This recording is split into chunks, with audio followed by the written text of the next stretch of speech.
தமிழக வெற்றி கழகத்தை சார்ந்த திருவெரும்பூர் எம்எல்ஏ கிட்டத்தட்ட 7 லட்சம் டன் அளவிற்கான திட கழிவுகளை கைவிடப்பட்ட குவாரிகளில் வச்சு மூடிடலாம் அப்படிங்கிற ஒரு யோசனையை வந்து சொல்லியிருக்காங்க.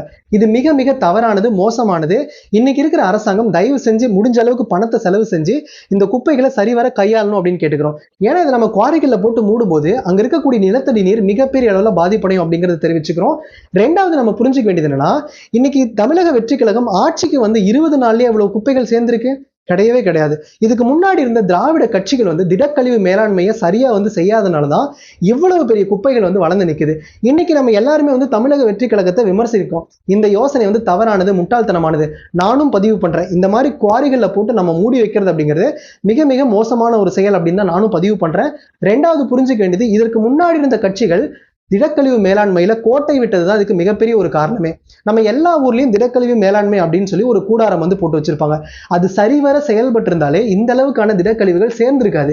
இன்னைக்கு ஒரே நாள்ல சுத்திகரிக்கிறது அப்படிங்கிறது மிக மிக கடுமையான ஒரு வேலை. இந்த அரசாங்கம் கொஞ்சம் கொஞ்சமா பணத்தை செலவு செஞ்சு இதுக்கு முக்கியத்துவம் கொடுக்கணும் அப்படிங்கறத தாழ்மையோட நாங்க கேட்டுக்கிறோம்.